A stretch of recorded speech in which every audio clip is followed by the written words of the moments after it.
peserta didik di mana saja berada. Salam sehat untuk kita semua dan tetap semangat untuk belajar.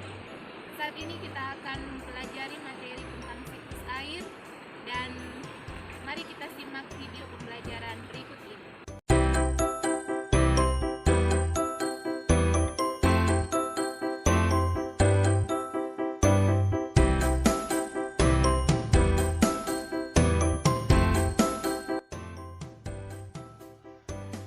Tujuan pembelajaran kita saat ini yaitu peserta didik dapat menjelaskan proses terjadinya siklus air.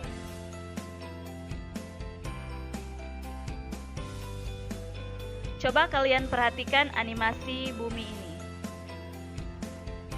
Bumi adalah planet yang memiliki ketersediaan air, dan makhluk hidup di bumi memerlukan air untuk kelangsungan hidupnya. Apakah kalian tahu bahwa sesungguhnya 2/3 bagian bumi ini adalah air? Sebanyak 72% permukaan bumi tertutup oleh air, di mana lautan menampung sekitar 96,5% dari seluruh air di bumi, dan sisanya 3,5% adalah air tawar. Apakah kalian tahu apa saja manfaat air dalam kehidupan sehari-hari?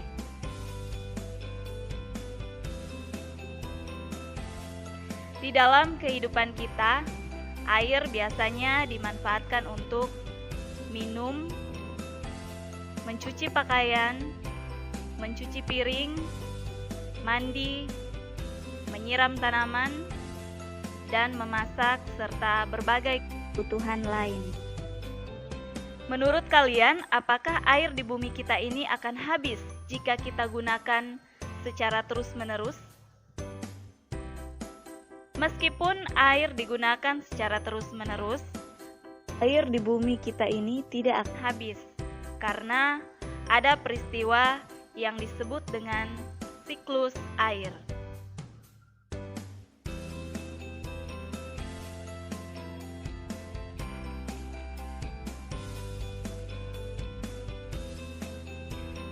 Tahukah kamu apa yang dimaksud dengan siklus air? Dan bagaimana proses terjadinya siklus air itu? Air adalah materi yang istimewa karena kita dapat menjumpainya dalam bentuk padatan, bentuk cairan, bentuk gas. Air yang terdapat di bumi akan mengalami yang namanya siklus air, yaitu air laut, air sungai, air danau, serta air dari tumbuhan yang disebut transpirasi. Siklus air terjadi akibat pengaruh panas dan sinar matahari. Matahari menjadi penggerak utama terjadinya siklus air. Siklus air adalah sirkulasi atau perputaran air secara terus-menerus dari bumi ke atmosfer, lalu kembali lagi ke bumi. Siklus air terjadi melalui 3 tahapan, yaitu yang pertama penguapan, yang kedua yaitu pembentukan awan, dan yang ketiga terjadinya hujan.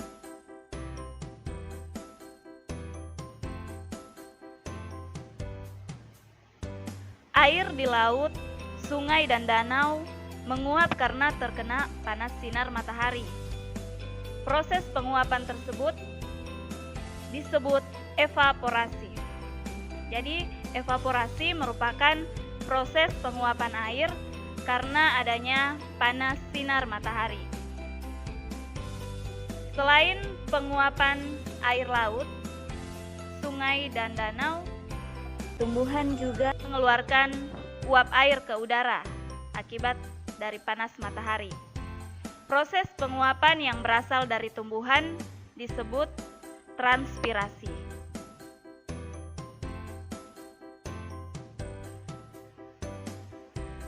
Uap air dari permukaan bumi akan naik ke udara dan membentuk awan. Kumpulan uap air tersebut akan mengalami penimbunan dan membentuk titik-titik air. Proses tersebut disebut dengan kondensasi. Jadi kondensasi merupakan proses penguapan air dari permukaan bumi. Angin akan membawa awan ke daratan atau dataran tinggi. Selanjutnya, titik-titik air di awan akan turun menjadi hujan. Proses ini disebut presipitasi.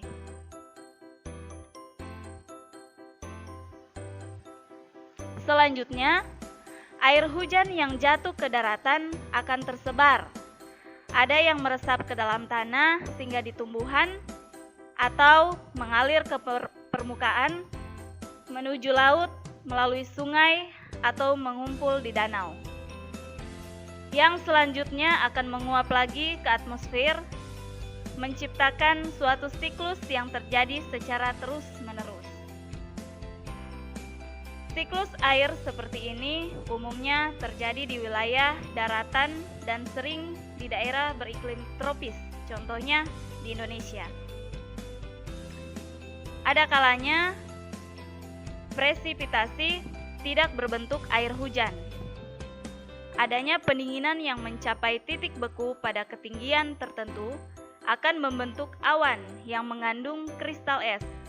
Awan tersebut kemudian terdorong oleh angin ke pegunungan yang tinggi. Kristal-kristal es tersebut akan jatuh sebagai salju. Di daerah kutub, salju yang jatuh berubah menjadi es atau gletser. Selanjutnya, gletser yang mencair akan mengalir ke sungai, kemudian ke laut, dan akan mengalami evaporasi kembali.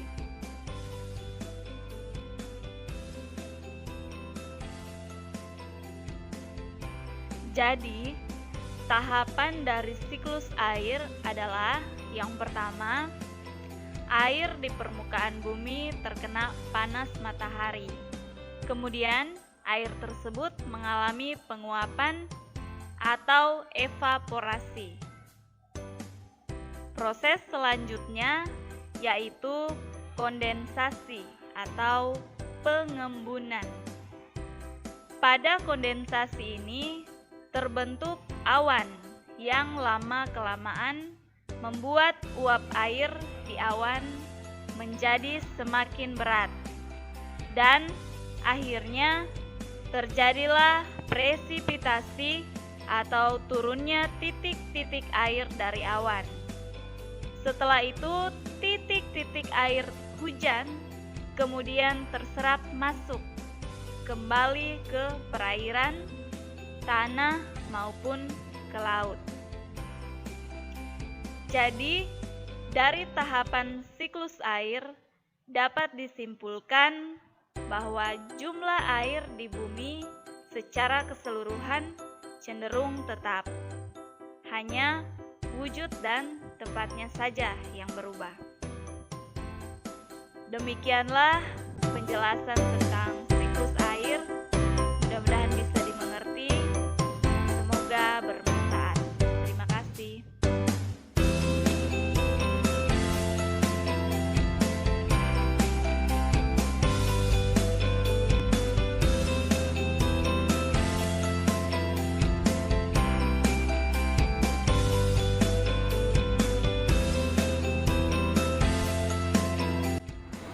Nah, kalian sudah menyimak video pembelajaran tentang bagaimana siklus air terjadi. Diharapkan kalian bisa menjelaskan kembali proses terjadinya siklus air. Demikian video pembelajaran kali ini, sampai bertemu pada video pembelajaran selanjutnya.